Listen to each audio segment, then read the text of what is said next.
పిల్లలు మీకు ఒక చిన్న కథ చెప్తాను. అంటే మీకు తెలిసిందే రామాయణంలో ఒక చిన్న ఘట్టం తీసుకున్నాము. రామాయణంలో మారీచుడు మారువేషంలో వచ్చినప్పుడు రాముడు మారీచుడిని వెంబడించడానికి వెళ్ళినప్పుడు సీతాదేవి లక్ష్మణుడిని పంపించింది కదా. పంపించినప్పుడు సీతాదేవి దగ్గరికి మారువేషంలో ఎవరు వచ్చారు చెప్పండి? ఎస్, రావణాసురుడు వచ్చాడు. రావణాసురుడు ఏ రూపంలో వచ్చాడు? సాధువు రూపంలో వచ్చాడు. సాధువు రూపంలో వచ్చి ఏం చేశాడు అక్కడ చెప్పండి? భవతి భిక్షాం దేహి అని ఆమెను అడిగాడు. అంటే ఆమె ఏమనొచ్చు? ఆమె ఆపద రావచ్చు అనుకుని భిక్షను నేను ఇప్పుడు భిక్ష వేయను వెళ్ళిపో అని చెప్పచ్చు. కానీ అలా చెప్పలేదు. ఆమె భిక్ష తీసుకుని వచ్చింది. కానీ అక్కడ లక్ష్మణుడు 3 గీతలు తీసేళ్ళాడు. ఆయన ఏమన్నాడు? బయటకు వచ్చి వెయ్యు అంటే నేను రాలేను, నేను లోపలే ఉంటానంటే లేదు, నువ్వు ఒకవేళ వేయకపోతే నేను వెళ్ళిపోతానన్నాడు. అలా వెళ్ళడం, భిక్షకుడు వచ్చి భిక్ష తీసుకుంటూ వెళ్ళడం ఒక అవమానంగా అపరాధంగా భావించేవాళ్ళు పూర్వకాలంలో. అంటే భిక్ష అనే పదానికి, భిక్ష అనే వృత్తికి అంత పరమ పవిత్రత ఉండేది. ఇప్పటి కాలంలో ఏమంటున్నారు? ఎవరన్నా పొద్దున్నొచ్చి భిక్ష అమ్మ అని అడగాడు. అమ్మ ఆయన ఉంటే పెట్టమంటే భిక్ష పెట్టుకోవడానికి నేను పని లేదా, ఇప్పుడు రా, తర్వాత రా, మళ్ళీ రా, నీకు రోజు ఇదే పని ఉందా అని అన్నాడు. అంటే భిక్షకు అడుక్కోవడం అలాంటి నీచమైనటువంటి అర్థాలు ఇప్పట్లో వస్తున్నాయి. కానీ అప్పట్లో భిక్షకు చాలా పరమ పవిత్రమైన వ్రతంగా భావించేవాడు. ఈరోజు మన పాఠ్యభాగం భిక్ష. మరి ఎవరు భిక్ష ఏంటి, భిక్ష ఎవరెవరిని అడిగారు అనేది మనం తెలుసుకుందాం. ఈ ప్రస్తుత పాఠ్యభాగమైనటువంటి భిక్షను రచించిన కవి శ్రీనాథుడు. శ్రీనాథుడు చాలా గొప్ప కవి. ఇతనికి కనకాభిషేకం జరిగింది, కవి సార్వభౌమాన్ని బిరుదున్నది. తర్వాత శ్రీనాథుని యొక్క చాటు పద్యాలు ఒకటి చెప్పుకుందాం మనం. సిరిగలవానికి చెల్లును తరుణులు 16,000 దగపెళ్ళాడన్ తిరుపమునకిద్దరాండ్ర పరమేశ గంగ విడుగు పార్వతి చాలు అని అన్నాడు. ఏ సందర్భంలో అంటే ఒకసారి రాయలసీమలో చాలా నీటి ఎద్దడి ఏర్పడింది. అంటే వర్షాలు, కరువు కాటకాలు వచ్చాయి. అప్పుడు ఏం కావాలి? వర్షాలు రావాలి, నీళ్లు కావాలి. అలా డైరెక్ట్గా నీళ్లు కావాలని దేవుణ్ణి అడగకుండా ఏమంటున్నాడంట? సిరి గలవానికి చెల్లును. సిరి అంటే సంపద, శ్రీ మహాలక్ష్మి. సిరి గలవానికి చెల్లును తరుణులు 16,000 దగపెళ్ళాడన్. అంటే డబ్బున్న వాడికి 16,000 మంది పెళ్ళాడినా పర్వాలేదు. అంటే శ్రీ మహావిష్ణువుకి డబ్బు ఉంది, లక్ష్మీదేవి తన దగ్గరే ఉంది కాబట్టి 16,000 మంది పెళ్ళాడినా ఏం పర్వాలేదు. తిరుపమునకిద్దరు అంటారు. తిరుపము అంటే ఏంటి? భిక్ష పెట్టుకునే వాడిని అంటారు. అయితే తిరుపమునకు ఇద్దరు ఆండ్రు. ఆలు అంటే భార్య. నువ్వే బిచ్చం ఎత్తుకుంటావు, నీకు ఇద్దరు భార్యలు ఎందుకు? ఎవరు బిచ్చం ఎత్తుకునేవాడు? శివుడిని అంటున్నాడు అనమాట. శివుడు నీకు ఇద్దరు భార్యలు ఎందుకు? ఎవరున్నారు శివుడికి ఇద్దరు భార్యలు? పార్వతీదేవి, గంగాదేవి ఇద్దరు భార్యలు. తిరుపమునకి ఇద్దరు అంటారు, నీకు ఇద్దరు భార్యలు ఎందుకు? పరమేశ, ఓ పరమేశ్వర, గంగ విడుపు పార్వతి చాలు, మా గంగాదేవిని ఇచ్చేసేయి, నీకు పార్వతి ఒక జాలే అంటే ఓ పరమేశ్వరుడా మాకు నీళ్ళు అని డైరెక్ట్గా అడగకుండా ఇలాంటి చాటు పద్యాలు అంటే చమత్కారంగా అప్పుడప్పుడు వాళ్ళ ఆశ రూపంలో వాళ్ళ నోట్లో ఉండొచ్చు. ఇలా చాటు పద్యాలు రాయడంలో చాలా మేటి శ్రీనాథుడు. సరే, అయితే ప్రస్తుత పాఠ్యభాగమైనటువంటి భిక్షను శ్రీనాథుడు రచించారు. మరి ఇక్కడ ఎవరికి ఏమైంది? మనం ఒక చిన్న పద్యం చెప్పుకున్నాం. మీకు అందరికి తెలిసిన పద్యమే ఇది. సుమతి శతకం నుండి తన కోపమే తన శత్రువు, తన శాంతమే తనకు రక్ష, దయ చుట్టంబవు, తన సంతోషమే స్వర్గము, తన దుఃఖమే నరకమండ్రు తథ్యమ సుమతి. ఇక్కడ ఏం చెప్తున్నాడు? శత్రువు, కోపము శత్రువు లాంటిది. చూడండి, మీరు కోపంలో ఏం మాట్లాడుతున్నారో, ఎవరిని ఏమంటున్నారో తెలియదు. అప్పుడు మనకు ఎలా మాట్లాడుతున్నామో, ఎవరిని ఏమంటున్నామో తెలియకపోతే ఏమవుతుందో మన శత్రువులు పెరిగిపోతారు. కాబట్టి తన కోపమే తన శత్రువు, తన శాంతమే తనకు రక్ష, చాలు, నువ్వు ఎప్పుడు శాంతంగా ఉంటావో నీకు రక్షణగా ఉంటుంది. అంటే నీకు స్నేహితులు పెరుగుతారు, ఆప్తులు పెరుగుతారు, బంధువులు పెరుగుతారు. నువ్వు శాంతంగా మాట్లాడినప్పుడే, కోపంగా మాట్లాడినప్పుడు నీ దగ్గరికి ఎవరు రారు. కాబట్టి నువ్వు ఒంటరి వాడిపోయే అవకాశం ఉంది. కాబట్టి రక్షణగా ఉండేదేంటి మనకు శాంత, దయ చుట్టంబవు, దయ లాంటివి, శాంతము దయ లాంటివి మనకు ఉండాలి. తన సంతోషమే స్వర్గము.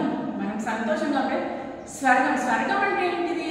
ఎక్కడో స్వర్గలోకం ఎక్కడో లేదు, మన దగ్గరే ఉంది. మనం సంతోషంగా ఉన్నామంటే స్వర్గం. మనం ఇంట్లో అబ్బా స్వర్గంలో ఉన్నట్టుంది అంటే మనం స్వర్గంలో ఉన్నామా ఆ క్షణంలో కాదు, సంతోషంగా ఉన్నామని అర్థం. తన దుఃఖమే నరకం అంటారు. మనం ఎప్పుడైతే బాధపడతా ఉంటామో అప్పుడు దుఃఖంగా ఉన్నామని అర్థం. అది ఇలా చెప్పాలి. మరి ఇక్కడ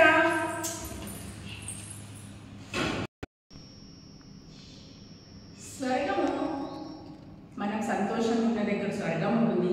మనం బాధపడుతుంటాం, జీవితం నరకంలా ఉందిరా అని అనుకుంటాం. ఎందుకు అనుకుంటాం? అక్కడ బాధపడుతూ ఉంటాం కాబట్టి నరకంలా ఉంది అని అనుకుంటాం. ఏంటి మేడం మీరు భిక్ష అంటారు, తన కోపం తన శత్రువు పద్యం చెప్తారు, దానికి సంబంధం ఏముంది అని అనుకుంటున్నారేమో. ఈ పాఠ భాగంలో వేదవ్యాసుడు ఎవరు?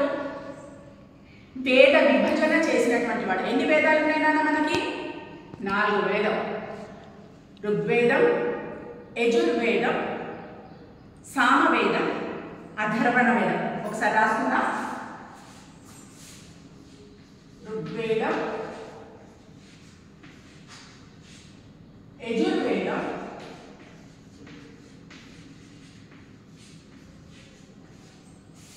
సామవేదం, అథర్వణ వేదం.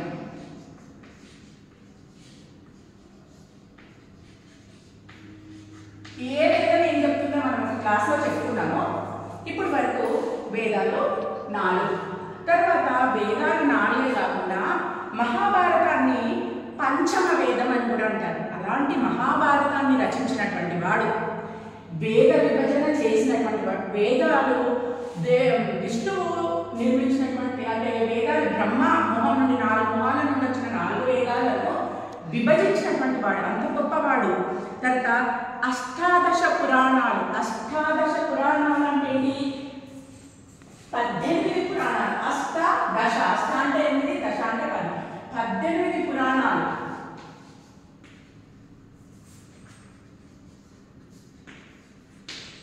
18 పురాణాలు ఇంకా మీకు హోంవర్క్. 18 పురాణాల పేర్లు నేను రాసుకోదామని నేను ఒకసారి బ్రీఫ్గా చెప్తా. 18 పురాణాల పేర్లు: మద్వయం చైవ వా చతుష్టయం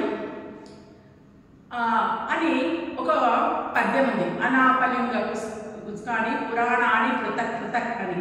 మద్వయం అంటే మాతో 2 పురాణాలు ఉంటాయి, పురాణాల పేర్లు వస్తాయి. తర్వాత ద్వయం, బాతోని భాగవతం లాంటి పురాణాల పేర్లు వస్తాయి. ఇట్లా 18 పురాణాలను రచించినటువంటి వాడు. భాగవత పురాణం, మార్కండేయ పురాణం, తర్వాత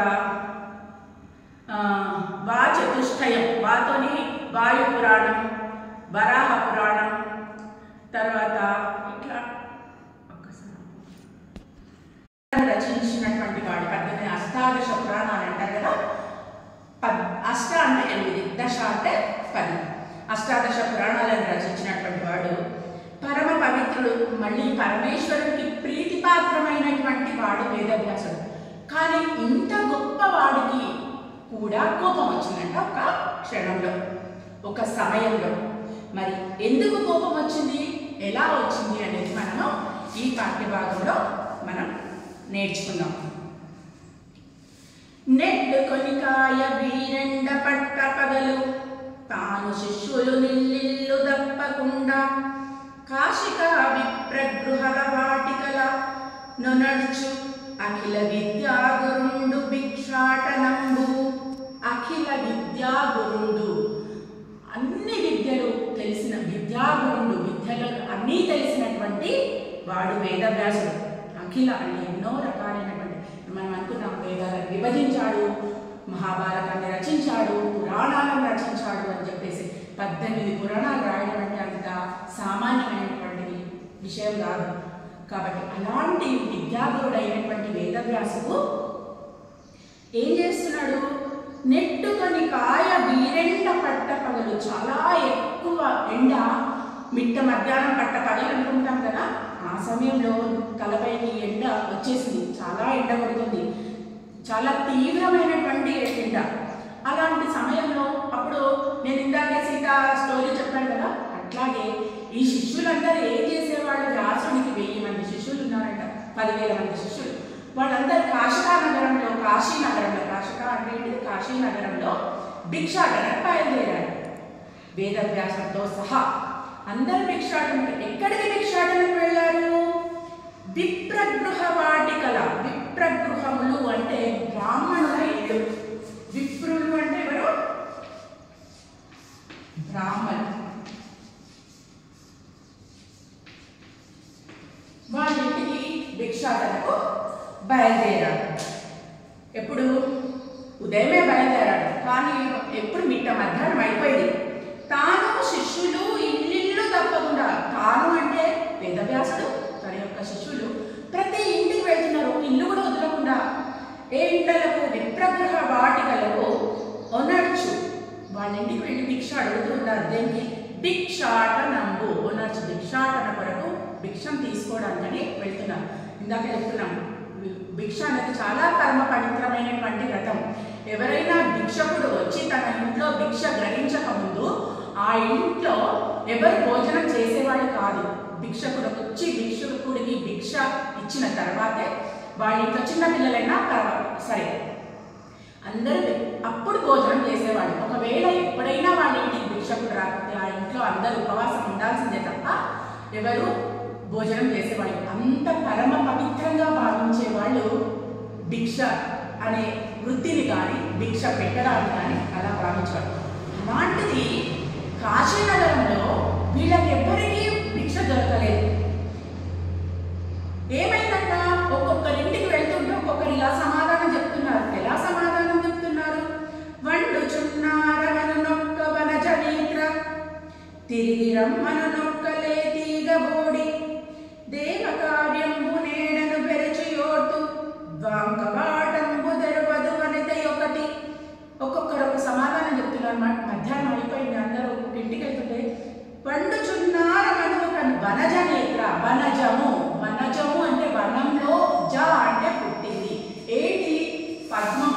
వనజము అంటే ఏంటిది? వనజ అంటే పద్మం.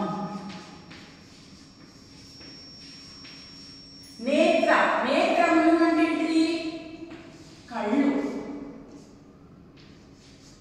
నేత్రము అంటే కళ్ళు. అంటే వనజ నేత్ర అంటే ఏంటి? కల్వ పువ్వులు లాంటి కన్నులు గలది. ఆమె ఏమంటుందంట? వండుచున్నారము, ఇంకా మేము వంట చేస్తున్నాము, ఇంకా వంట పూర్తవ్వలేదు, నీ ఒక తామర పుష్పముల వంటి కళ్ళు గల స్త్రీ అంటుందంట. ఇంకొక ఇంటికి వెళ్ళారు. వాళ్ళు ఏమంటున్నారు? తిరిగి రమ్మను తీగబోడి, మళ్ళీ రండి, తర్వాత రండి ఇంకా అని చెప్పేసి. తీగబోడి అంటే తీగ వంటి శరీరం. శ్రీనాథ్ ఎప్పుడు చాలా అందంగా వర్ణిస్తూ ఉంటాడు అనమాట. శ్రీనాథుని యొక్క కవిత్వంలో ఆడవాళ్ల యొక్క వర్ణన చాలా అందంగా ఉంటుంది. శృంగార నైషధం అని ఉంది, అది మనం చదివితే మీకు అర్థం కాకపోవచ్చు. అఫ్కోర్స్ నాకు కూడా అర్థమయ్యేది కాదు, కానీ దాంట్లో వర్ణనలు చూస్తే మనం ఆశ్చర్యపోవాల్సిందే. అట్లాంటి అందంగా వర్ణించడంలో శ్రీనాథుడు చాలా మేటి. అయితే లేక తీగ వంటి శరీరం గల స్త్రీ ఏమన్నది? తిరిగి రమ్మని చెప్పింది, మళ్ళీ రండి అని చెప్పింది. ఇక్కడ ఇంకొక స్త్రీ ఏమంటుంది? దేవకార్యము నేడను తెరవయోర్తు, కవాటంబు తెరవదు వనిత యొక్కది. అయితే ఒక ఆమెనేమో ఈరోజు మా ఇంట్లో దేవకార్యం ఉందండి అని ఒక ఆమె చెప్పింది. ఇంకొక ఆమె అసలు ఒక ఆమె తలుపులు, కవాటం అంటే ఏంటి? తలుపులు, తలుపులు కూడా తెరవడం లేదు ఒక స్త్రీ. ఇలా జరిగింది ఆ రోజు. కానీ కాశీనగరంలో తెలుసా భిక్షకులకు ఎంత గొప్పగా సత్కారం జరుగుతుందంటే ఈ పద్యంలో మనం చూద్దాం. ఎంత గొప్పగా వాళ్ళు సత్కారం చేసి భిక్షకులను ఆహ్వానించి భిక్ష పెడతారు. ముంగిట గోమయంబున ముఖము దీర్చి, కడలు 4 కర్ర ముగ్గు పెట్టి, అతిథి అతిథి నంచో నిల్పి అర్ఘపాద్యములిచ్చి పుష్పగంధంబుల పూజ చేసి ప్రక్షాళితమైన పసిడి చట్టవమున అన్నంబు మీద నెయ్యి అభిహరించి ఫలపాయప పుష్ప బహు పదార్థములతో భక్తి విశ్వాస తాత్పర్య గరిమ పెట్టుదురు మాధుకర భిక్షకులకు. ఎలా అంటారు? ముంగిట గోమయంపున గోముఖము దిల్చి వాకిట్లో మంచిగా ఆవు పేడతో కల్లాపు చల్లి మంచిగా అలిగి దాంట్లో కడలు నాలుగులా ముగ్గు కర్ర పెట్టి 4 వైపుల గీతలు గీచి మధ్యలో ఒక ముగ్గేసి 4 వైపులా గీతలు గీచి దాంట్లో అతిథి అంటే అనుకోకుండా, అంటే నక్షత్రము వారము వర్జము అవన్నీ చూసుకోకుండా చుట్టాలంటారు అనుకోండి, మనకు చెప్పొస్తుంటారు. కొంతమంది మనకు చెప్పి వార వర్జము ఇవన్నీ చూసుకోకుండా వస్తారు కదా, వాళ్ళని అతిథి అంటారు. ఇప్పుడు వీళ్ళు అతిథులు అనమాట.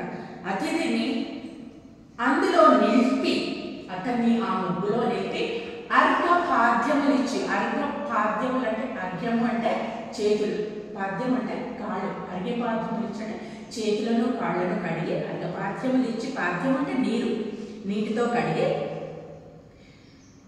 గంధ పుష్పముల పూజ చేసి మళ్ళీ వాళ్ళకు ఆ పాదాలకు గంధము పుష్పాలు వేసి పూజ చేసి వాళ్ళను అప్పుడు ఇంట్లోకి తీసుకొచ్చేసి ప్రక్షాళకమైన పసిడి చట్టవమున, ప్రక్షాళకమైన అంటే చక్కగా కడిగినటువంటి బంగారు పళ్ళెరంలో, పసిడి చట్టవమున బంగారు పళ్ళెరంలో అన్నము మీద నెయ్యి అభికరించి అన్నం పెట్టి దాంట్లో రకరకాలైనటువంటి ఏంటిది ఫల పాయస పూప ఫలాలు, పాయసము, పప్పు, కూరగాయలు లాంటివన్నీ పెట్టి అన్నం పెట్టి దానిపైన నెయ్యి అభికరించి, నెయ్యి వేయకుండా అన్నము పెట్టడం అనేది సరైన విషయం కాదు. తప్పకుండా అన్నీ పెట్టిన తర్వాత అన్నం పైన నెయ్యి వేసిన తర్వాతనే భోజనం అనేది చేస్తారు. అట్లా నెయ్యి వేసి బహు పదార్థములతో, ఎన్నో రకాలైనటువంటి పదార్థములతో, ఇంకా ప్రేమతో, భక్తి విశ్వాస తాత్పర్య గరిమ, భక్తి ప్రేమ ఆప్యాయతతో ఎవరో వచ్చింది కదా వీడికి అన్నం పెట్టాలి కదా అన్న ఉద్దేశంతో కాకుండా వాళ్ళని అంత మర్యాదగా ఆ ముగ్గులో నిల్చోబెట్టి వాళ్ళ పాదాలను ప్రక్షాళితం చేసి వాళ్ళని పూజించి ఇంట్లోకి తీసుకెళ్ళి కూర్చోబెట్టి వాళ్ళకు ఒక మంచి పీఠం వేసి దానిపైన కూర్చోబెట్టి మంచి పళ్ళెరంలో రకరకాలైనటువంటి పదార్థములతో అన్నం పెట్టేవాళ్ళు. పెట్టుదురు మాధుకర భిక్షకులకు. మాధుకర భిక్ష అంటే ఏంటి? తేనెలో ఉన్నటువంటి మాధుర్యాన్ని ఎట్లాగైతే తీస్తే ఎంత బాగుంటుందో అట్లాంటి మాధుర్యమైనటువంటి పదార్థాలతో భిక్ష పెడుతూ ఉండేవాళ్ళు. ఇంత భిక్షకులకు ఇంత సన్మానంగా భిక్ష పెట్టేటటువంటి ఆకాశీ నగరంలో వాళ్ళకి ఏం జరిగింది? ఆ రోజు మాత్రం మధ్యాహ్నం అయింది, పట్టపగలైంది. తనకే కాదు తన శిష్యులకు ఎవరికి కూడా భిక్ష అనేది లభించలేదట. ఇలా ఒక్కొక్క సమాధానం చెప్తున్నారు. ఒకరేమో వంటగారలు అంటున్నారు, ఒకరేమో రేపురా అంటున్నారు, ఒకరేమో మా ఇంట్లో దేవకార్యం ఉందంటున్నారు, ఇంకొకరేమో తలుపులే తీయట్లేదు. ఇది ఏం జరిగిందో మళ్ళీ రేపటి పాఠంలో అది నేర్చుకుందాం మనం. ఈరోజు మనకు దీంట్లో కొన్ని పదాలు వచ్చాయి కదా, ఏమని? వనజనేత్రి, లేతీగ బోడి, తర్వాత లాంటి పదాలు వచ్చాయి. మరి ఇవి ఏ సమాసానికి చెందినవో మనం చూద్దాం. మీకు సమాసాల గురించి తెలుసు, అయినా మనం సమాసం గురించి ఒక్కసారి చూద్దాం. సమాసం అంటే ఏంటి? మీకు ఉన్నటువంటి 3 సమాసాలు: ద్వంద్వ సమాసం, ద్విగు సమాసం, బహుప్రీతి సమాసం. మనం ద్వంద్వ సమాసం, ద్విగు సమాసం గురించి ముందే ఉన్నాము. ఈరోజు బహుప్రీతి సమాసం గురించి తెలుసుకుంటాము. దాంతోపాటు సమాసం అంటే ఏంటో మనం ఒక్కసారి పునర్విమర్శ చేసుకొని ముందుకు వెళ్తాం. సమాసాలు ఏమి ఉన్నాయి అనుకున్నామేమో? ద్వంద్వ సమాసము, ద్విగు సమాసము, బహుప్రీతి సమాసం అనే సమాసాలు ఉన్నాయి. సమాసం అంటే ఏంటి? అర్థవంతమైన 2 పదాలు కలిసి ఏక పదంగా ఏర్పడితే దాన్ని సమాసం అంటారు. అర్థవంతమైన పదాలు ఉండాలి. ఆ అర్థవంతమైన పదాలు ఎన్ని ఉండాలి? 2 ఉండాలి. ఆ 2 కూడా వేరు అర్థాలు ఉండాలి. మళ్ళీ ఒకే అర్థమైనటువంటి పదాలు ఉండకూడదు. 2 వేరు అర్థవంతమైన 2 పదాలు కలిసి ఒక పదంగా ఏర్పడితే దాన్ని ద్వంద్వ సమాసం, దాన్ని సమాసం అంటారు. ఇప్పుడు ఉదాహరణకు మనం చెప్పుకున్నాం తల్లిదండ్రులు. దాంట్లో 2 పదాలు ఉన్నాయి కదా, తల్లి ఉంది, తండ్రి ఉంది. మళ్ళీ 2 అర్థవంతమైన పదాలు. ఆ 2 కలిసి తల్లిదండ్రులు అనేది ఏర్పడింది. అట్లా 2 పదాలు కలిసి ఏర్పడితే దాంట్లో తల్లి తెలుసు. దాంట్లో సమాసంలో మనము 2 పదాలు అనుకున్నాం కదా, ఆ 2 పదాలను ఏమంటారు? ఒకటి పూర్వపదం, రెండవది ఉత్తర పదం. పూర్వపదం అంటే ఏంటి? సమాసంలో ఉన్నటువంటి మొదటి పదం ఏదైతే ఉందో దాన్ని పూర్వపదం అని అంటారు. సమాసంలోని రెండవ పదం ఏదైతే ఉందో దాన్ని ఉత్తర పదం అని అంటారు. దాంట్లో 2 పదాలు ఏమంటారు? పూర్వపదం, రెండవది ఉత్తర పదం. మనం ముందే నేర్చుకున్న ద్వంద్వ సమాసం అంటే ఏంటి? ద్వంద్వ సమాసం మనము దాని యొక్క డెఫినేషన్కి వెళ్ళేది ఉభయ పద అర్థ ప్రాధాన్యత కలది ద్వంద్వం. ఉభయ అంటే 2. మనం సమాసంలోనే 2 పదాలు ఉంటాయి, కానీ ఇక్కడ 2 పదాల అర్థాలకు చాలా ప్రాధాన్యత ఉంటుంది. ఎండ, వానలు. ఎండ, దీంట్లో ఎన్ని పదాలు ఉన్నాయి? ఎండ, వానలు అన్నప్పుడు ఎండ మరియు వాన అంటే ఎండ ప్రాధాన్యత ఉంది, వాన కూడా ప్రాధాన్యత ఉంది. కాబట్టి ఎండ, వానలు, ఆశ, నిరాశలు. ఆశ, నిరాశలు. ఆశ మరియు నిరాశ. ఆశకు ప్రాధాన్యత ఉంది, నిరాశ కూడా ప్రాధాన్యత. అట్లా ఉభయ అంటే 2 పదాలకు ప్రాధాన్యత ఉన్నది ద్వంద్వ సమాసం. ద్వంద్వ అంటే 2 పదాలకు మళ్ళీ 2 నామవాచకాలు అయి ఉండాలి. తర్వాత తల్లిదండ్రులు, నింగి నేలలు, ఇట్లాంటివన్నీ ద్వంద్వ సమాసానికి వస్తాయి. మీకు ఒక చిన్న గుర్తు పెట్టుకోవడానికి ఇది ఏ పదం ద్వంద్వ సమాసమా కాదా అని తెలుసుకోవడానికి ద్వంద్వ సమాసం చివరగా తప్పకుండా లు అనే అక్షరం వస్తుంది. లు అనే అక్షరం వస్తే అది ద్వంద్వ సమాసం. ఇంకా వేరే వాటికి కూడా వస్తుంది లు అనేది, కానీ దానికి దీనికి తేడా మళ్ళీ ఇప్పుడు మీకు చెప్పినప్పుడు చెప్పేప్పుడు దిగు సమాసంలో కూడా లు అనే అక్షరం వచ్చింది, కానీ అదేంటి దీనికి తేడా ఏంటి అనేది నేను చెప్తాను. ఇప్పుడు ద్వంద్వ సమాసం అంటే ఏమనుకున్నా 2 పదాలకు ప్రాధాన్యత ఉంటుంది, అర్థాలకు ప్రాధాన్యత ఉంటుంది, చివరిగా లు అనేది వస్తుంది, తర్వాత 2 నామవాచకాలు ఉండాలి. నెక్స్ట్ ద్విగు సమాసానికి వస్తే ద్విగు సమాసం ఏంటి? సంఖ్యావాచకం పూర్వపదంగా కలది ద్విగువు. మనం పూర్వపదం అన్నాం. పూర్వపదం అంటే ఏంటి? మొదటి పదం. సమాసంలోని మొదటి పదాన్ని పూర్వపదం అంటారు, రెండవ పదాన్ని ఉత్తర పదం అని అంటారు. అయితే ఈ పూర్వపదం ఏమై ఉండాలి ఇక్కడ? సంఖ్యావాచకం. అయితే నామవాచకం. నామవాచకాలలో చాలా పేర్లను తెలిపేది, పర్వతాల పేర్లను తెలిపేది, సంఖ్యలను తెలిపేది. అంటే 1, 2, 3 అనేవి కూడా పేర్లే కదా, కాబట్టి అవి సంఖ్యలు కాబట్టి సంఖ్యావాచకాలు అంటారు. సంఖ్యానామవాచకాలు, సంఖ్యావాచకాలు అంటారు. అట్లా సంఖ్యావాచకం మొదటి పదంగా ఉంటే దాన్ని ద్విగు సమాసం అని అంటాం. ఇది మీరు అన్ని ముందు నేర్చుకున్నదే. నవరసాలు. నవ అనేది ఏంటి? సంఖ్య. నవరసాలు, నవ సంఖ్య గల రసాలు. నవ అంటే ఎంత సంఖ్య చెప్పండి? 9. కాబట్టి 9 సంఖ్య గల రసాలు అన్న నవరస సంఖ్య గల రసాలు అన్న. ఇలా విడదీయడాన్ని ఏమంటారంటే విగ్రహ వాక్యము అని అంటారు. ఇలా విడదీసి రాయడాన్ని విగ్రహ వాక్యం. మీకు ఎగ్జామ్లో ఒక్కొక్కసారి ఈ విగ్రహ వాక్యం నుంచి సమాస పదంగా కూర్చోండి అని కూడా అడుగుతారు. సమాసం నుంచి విగ్రహ వాక్యం అడగవచ్చు. ఆ పదం ఇచ్చేసి ఏ సమాసం అని అడగవచ్చు. ఈ సమాసానికి ఉదాహరణ ఏంటి అని ఇట్లా 4 రకాలుగా ప్రశ్నలు అడగవచ్చు. కాబట్టి మీరు ఎలా అడిగినా రాసే విధంగా ఉన్నారు. ఎలా ఉన్నది? పదం ఇచ్చేసి విగ్రహవాక్యం అడగచ్చు, విగ్రహవాక్యం ఇచ్చేసి పదం అడగచ్చు, ఈ పదం ఇచ్చేసి ఏ సమాసము అని అడగచ్చు, సమాసం పేరిచ్చి అది ఈ క్రింది ఉదాహరణలు ఏ సమాసం, ఈ సమాసానికి సరైనటువంటి ఉదాహరణ రాయండి అని కూడా అడగచ్చు. నవరసాలు, దశావతారాలు. దశ అనేది సంఖ్య మొదటి పదంగా ఉంది కాబట్టి ఇది ద్విగు సమాసం. అయితే ఇక్కడ అన్ని లుములు వస్తున్నాయి ఇక్కడ, కానీ ఇక్కడ లుములు ఏమొస్తున్నాయి? 2 పదాలు ఉన్నాయి దాంట్లో, కానీ సంఖ్య అనేది లేదు.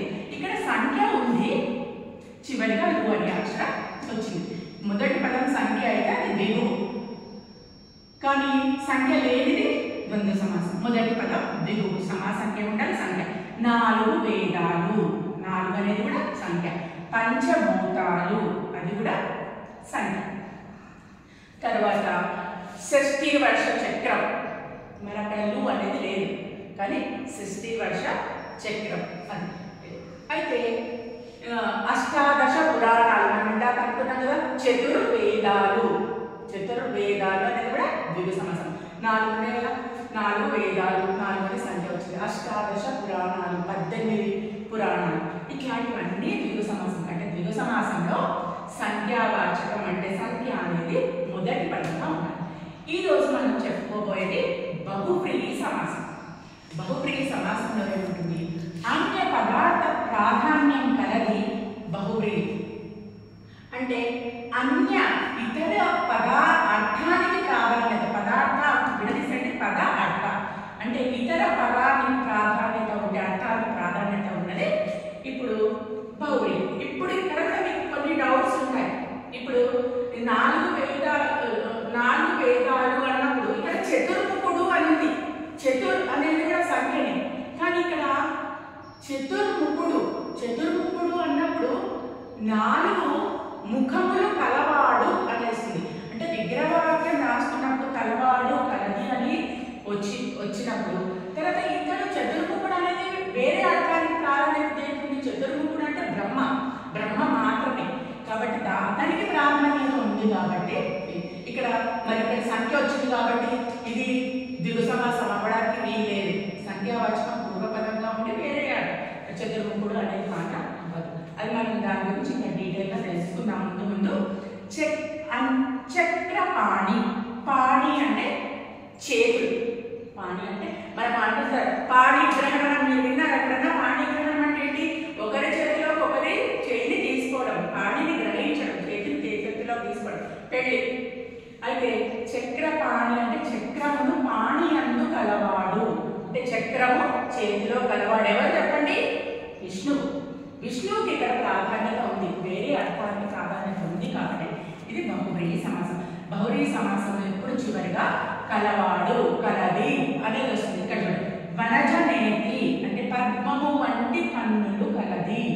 నీలాంబరి నీల అంబరమును కట్టినటువంటిది. ముక్కంటి 3 కన్నులు కలవాడు. 3 కన్నులు కలవాడు శిష్యుడు. అట్లా శివుడు చతుర్ముఖుడు అంటే 4 ముఖములు కలవాడు బ్రహ్మ. ఇట్లా వేరే అర్థానికి ప్రాధాన్యత ఉన్నది కాబట్టి బహువ్రీహి సమాసం. మీరు ఇవన్నీ డెఫినేషన్ తప్పకుండా నేర్చుకోవాలి. అన్ని పదార్థ ప్రాధాన్యత ఎక్కువ బహువ్రీహి సమాసం మిమ్మల్ని అడుగుతూ ఉంటారు. ద్వంద్వ సమాసం ఉభయ పదార్థ ప్రాధాన్యత కలిగి ద్వంద్వ. ఇంకా బహువ్రీహి సమాసం గురించి మనం డీటెయిల్గా నెక్స్ట్ క్లాస్లో నేర్చుకుందాం. మీరు దీనికి ఒకటి ఉదాహరణ రాసుకోనండి. నేను 2-3 ఉదాహరణలు ఇచ్చాను. మీరు ఒక 5-5 ఉదాహరణలు రాసుకోండి. ఈరోజుకి మనం ముగిద్దాం. ఇంకా